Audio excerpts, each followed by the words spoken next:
servia o exército de Israel.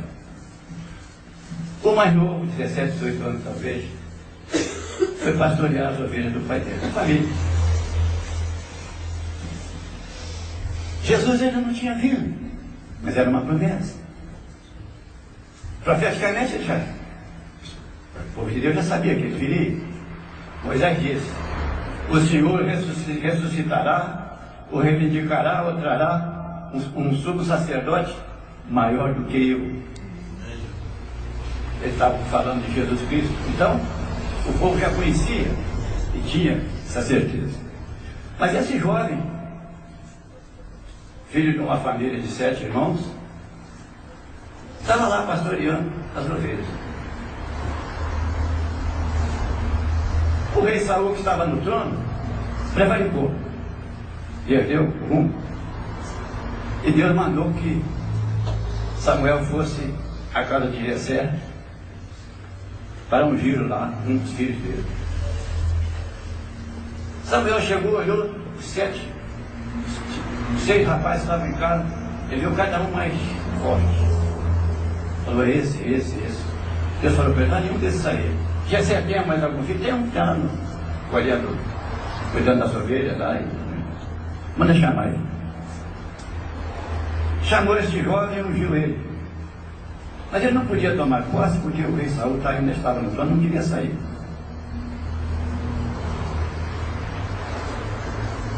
E os filisteus tinham encurralado os israelitas, os judeus. Estavam lá, era aquele grupo, o exército israelita. Nas montanhas ao redor onde eles estavam, existia um homem com 3 metros de altura, cheio de armaduras, etc. Vocês conheceram bem esse texto. E todas as tardes aquele homem sempre falava: não precisa morrer ninguém. Basta um homem daí vir aqui lutar comigo, aqui ganhar. Venceu a guerra. Quando ele falava isso, todos se afastavam, os soldados todos se afastavam dos exércitos de Deus, do Israel. Davi foi levar uns pães lá para os irmãos dele que estavam na guerra, né? Na batalha. Chegou lá e falou: o que está acontecendo aí? Não, tem um homem aí, bravo, um grandalhão aí, soldado, vem aqui desacar a gente, mas ninguém pode lutar com ele. Ele falou: ah, é? Quem é esse circunciso para desafiar o exército de Deus? Eu vou lutar com esse homem. Um dos irmãos falou assim: é mais uma tagarelice sua. Você é tagarela. Eu vou lá. Foi lá pedir ordem. O rei está conhecendo bem o texto. E se apresentou diante desse soldado, esse montanha de homem. Disse o montanha, o Golias: você vem a mim pensando que eu sou um cão? Você vem sem espada, sem armadura nenhuma? Está pensando o quê? Hoje mesmo eu vou te dar sua carne para as aves do céu comer. Ele falou: eu aqui vou dar você a eles para comer as feras do campo comer. E partiu para cima. Porque o seu exército é forte, mas eu estou aqui em nome do rei de todos os exércitos, o Senhor de todos os exércitos. E você hoje mesmo vai morrer. A fé daquele homem, um rapaz novo ainda, ele estava falando justamente o que nós estamos falando aqui agora. Crendo, a situação é crer. Ele tinha umas pedrinhas dentro de um jornalzinho e uma tiradeira. Pegou aquela pedrinha, foi justamente um buraquinho que o gigante enxergava por ali, e a pedra entrou por aquele buraquinho dentro dos olhos dele, e ele cambaleou e caiu. Ele correu lá, pegou a espada do próprio Golias, cortou a cabeça. Venceu a guerra. Glória a Deus. Um rapazinho de 17 e 18 anos. Não tinha nenhuma arma. Não tinha. Eu conheci homens que tinham exércitos e conquistavam outros exércitos. No caso, por exemplo, do Hitler, homens aí, ditadores também. E acaba morrendo, indo para o inferno e não livra o país deles de nada. Porque eles não conhecem a Deus, não sabem quem é Deus, não querem saber, se confiam neles mesmos.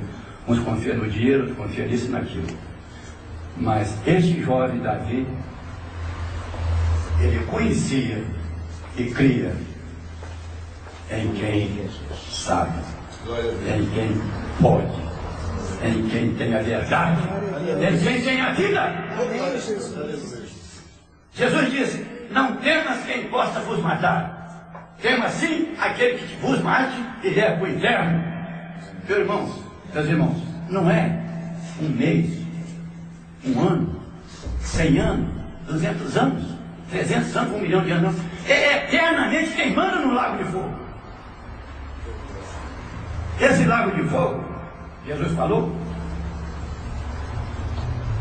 nos templos de adoração, quando se queimava ofertas ao Senhor,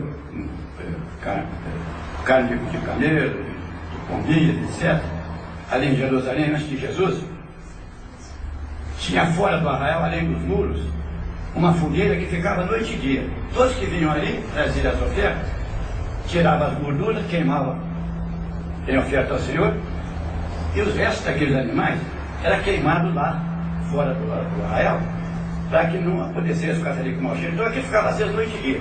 Jesus fez uma alegoria comparando aquele lago de fogo, que ficava assim, ele diz: serão lançados no lago de fogo, mas fogo com enxofre. Veja bem, o que é que uma vida nos oferece aqui na Terra? Se a gente for pensar bem, não tem nada de muito bom. O que tem de bom somos nós. Que Deus fez e diz assim: eis que o homem é muito bom, o homem e a mulher é muito bom. Gênesis 2, 3 vezes ele diz que o foi era bom. Mas nós nos tornamos infiéis,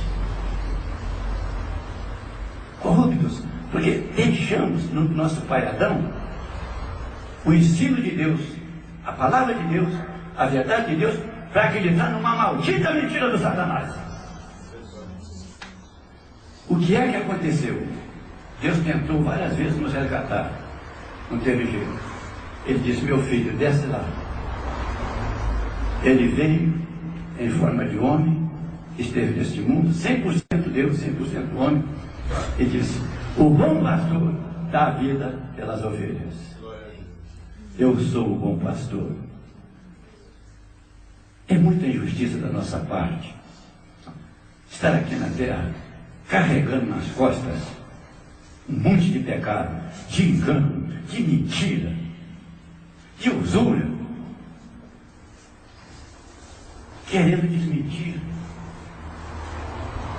essa verdade que é Jesus. Porque se nós não cremos, o que é que nós estamos querendo? Mas nunca é tarde para a gente reconhecer. É por isso que esse ministério está aqui, falando sobre esta verdade. Nós somos simplesmente vasos usados por Deus para falar. Nós recebemos a palavra, cremos, somos batizados e nos propusemos a levar, e é um mandamento também. Jesus disse: ide e anuncie que é chegado a vós o reino de Deus. Aquele que quiser entrar no reino de Deus logo hoje, o dia é hoje. Aleluia. Aquele que está em Cristo Jesus,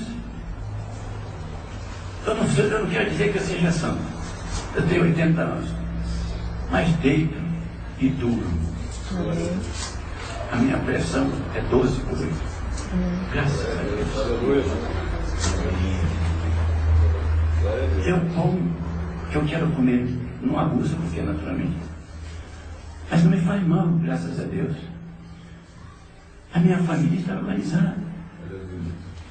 Perdi a minha velhinha, minha velhinha foi dormir mais cedo do que eu. Ela está dormindo, mas ela vai ser acordada. Eu vou encontrar com ela. E nós vamos estar para sempre no reino de Deus, na vida eterna.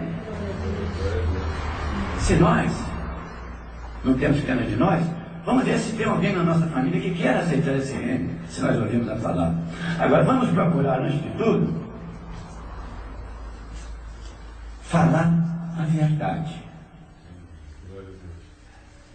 Não vamos pegar no microfone e falar coisas, dizer que nós precisamos de 10 milhões, de 20 milhões, de 100 milhões para fazer a obra de Deus.